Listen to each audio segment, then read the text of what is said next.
sabe que os gregos diziam, eles têm até um verbo bonitinho chamado thaumatzen.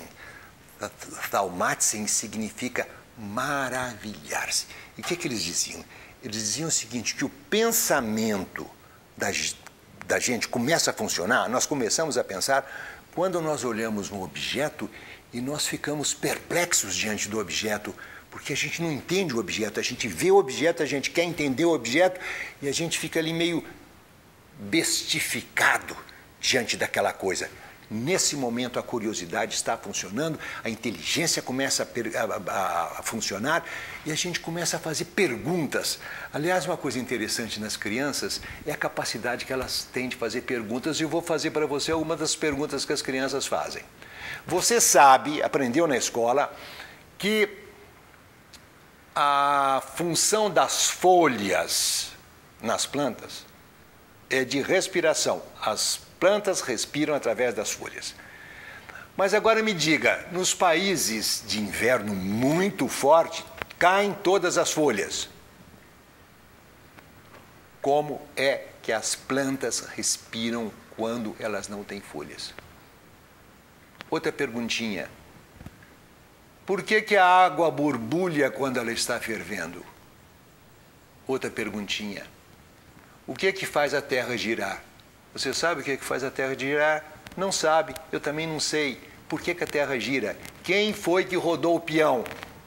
Outra perguntinha. Pergunta de criança, hein? Quem inventou a palavra? Isso não é fascinante? Você já imaginou isso? A primeira palavra. Como é que foi? Como é que foi? Tinha dois homens lá e eles viram um bicho e um deles falou uma palavra que ele nunca tinha falado, cavalo, e o outro disse cavalo. Os dois concordaram com o símbolo, então a linguagem tinha sido inventada.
Eu também fico bestificado com muitas coisas. Por exemplo, tem uma chinesinha chamada Sarah Chang, que toca violino. Ela é solista das maiores orquestras do mundo, parece uma criança.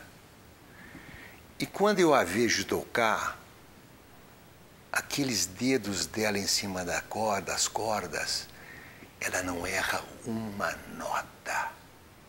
Eu fico pensando, mas afinal de contas, como é que ela consegue fazer isso? Outra coisa que me espanta, uma coisa do seu jardim, são as conchas dos caramujos. As conchas dos caramujos são objetos perfeitos, eles são produzidos com um rigor matemático. Todas as conchas são iguais. Se aquelas conchas são produzidas com um rigor matemático, quer dizer que o caramujo, que é um bicho gelatinoso e sem cérebro, sabe matemática. Como é que ele sabe matemática? Ele não sabe matemática com a cabeça, mas o corpo do caramujo sabe matemática. Outra coisa que me deixa absolutamente fascinado. Há uma mosca nojenta, azul. essa mosca nojenta, azul, brilhante, ela fica flutuando no ar, batendo as asas, batendo as asas, batendo as asas, com uma velocidade que como é que ela consegue bater as asas com aquela velocidade? Então, uma porção de coisas que me deixa absolutamente fascinado. E eu fico fazendo essas perguntas. E foi assim, pelo fascínio, que surgiu a ciência moderna. Vou te dar um exemplo. A Lua. Hoje a gente sabe por que a Lua tem fases. Mas há muitos milhares de anos não se sabia. Agora você olha para o céu e você vê lá uma bola brilhante que vai diminuindo, diminuindo, diminuindo, até desaparecer. Aí ela começa a nascer de novo, vai crescendo, crescendo, crescendo, crescendo, até ficar bola brilhante novamente. Como é que é isso? Aí os homens começaram a pensar, como é que no céu há umas estrelas que aparentemente fixas, mas para quem estava vendo, elas eram realmente fixas. Mas tem umas estrelas diferentes que não são fixas. Elas vão andando por ali, que são os planetas. Como é que umas estrelas são fixas e como é que as outras estrelas não são fixas? Então foi a partir disso que os homens começaram a pensar e foi assim que surgiu a ciência moderna. A ciência se faz com duas coisas. Olho. Olho espantado. O que é isso? E inteligência, não é com laboratório. Laboratório pode ser eventualmente útil se houver olhos espantados e se houver inteligência que pergunta.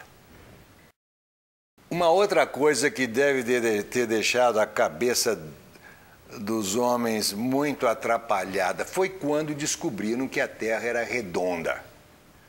Agora você imagina a Terra redonda e há mares por toda a Terra. A pergunta é, por que a água que está aqui embaixo não cai e a água não cai? Não é coisa curiosa?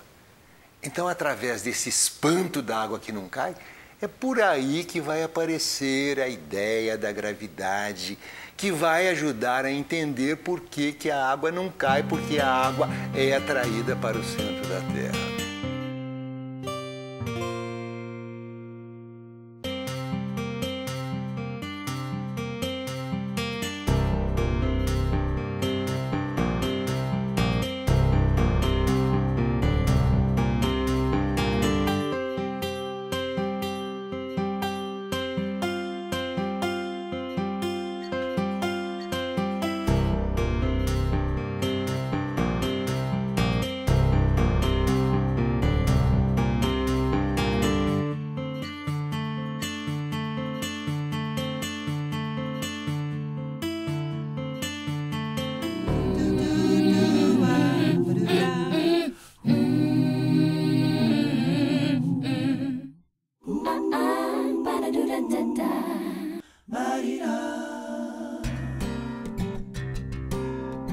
Eu acho que eu sou razoavelmente inteligente. Mas se eu fizer vestibular, eu não vou passar no vestibular. Todos os reitores das nossas universidades, se fizerem vestibular, não passarão no vestibular. Todos os professores da universidade não passarão no vestibular. Todos os professores dos cursinhos não passarão no vestibular, porque professor de português, que fica lá mexendo com análise sintática, não vai resolver problema de física e de química. Ele pode tirar 10 na prova de português, mas vai se arrasar em física e química. Então, por que aconteceu isso? Por que nós não passamos? Olha que tristeza, né? Nós não sabemos isso, nós vamos ser reprovados. No entanto, os adolescentes são obrigados a saber coisas fantásticas. Eu me lembro quando a minha filha estava se preparando para o vestibular, e eu, para estimulá-la, eu estava aprendendo junto com ela as perguntas que ela tinha de saber sobre os logaritmos neperianos. Até hoje eu não entendi direito e nem me faz falta saber o que são logaritmos neperianos. As causas da Guerra dos 100 Anos. Aí eu ficava imaginando a minha filha conversando com os amigos numa mesinha de bar, tomando chopp, sobre as causas das Guerras dos 100 Anos. Cruzamento, que coisa importante saber cruzamento de coelho preto com coelho branco.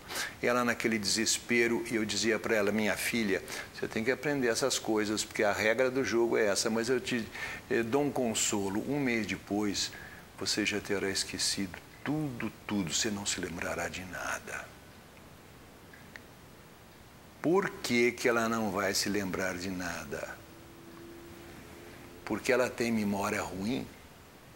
Não. Porque ela tem memória boa. Porque a memória boa é a memória que esquece aquilo que não faz sentido. Imagina que você vai fazer uma viagem e você leva uma mala cheia de ferramentas, cheia de coisas pesadas. Você vai levar uma mala de ferramenta na viagem? Não vai, você deixa a mala em casa. É a mesma coisa com a memória, ela esquece as coisas que não são necessárias para a vida.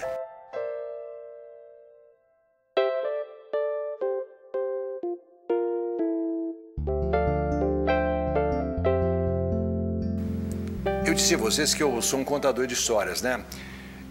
Isso significa que eu uso metáforas para entender as coisas. Eu vou dizer para vocês, a memória se parece muito com o escorredor de macarrão. O que é um escorredor de macarrão? É uma bacia cheia de furos. Para que os furos? Para a água passar. Você põe o macarrão no fogo, ferve o macarrão, aí você quer fazer a macarronada, mas você tem que se livrar da água, porque você não quer água na macarronada, você quer um molho. Então você põe no escorredor de macarrão. A memória é exatamente igual ao escorredor de macarrão. Você joga dentro da memória tudo aquilo que falaram para você na escola. O que vai acontecer?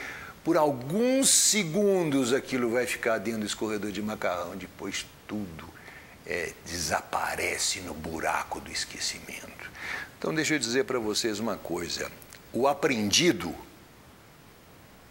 é aquilo que fica depois que o esquecimento fez o seu trabalho. Eu vou até repetir, porque eu acho isso muito legal. O aprendido é aquilo que fica depois que o esquecimento fez o seu trabalho.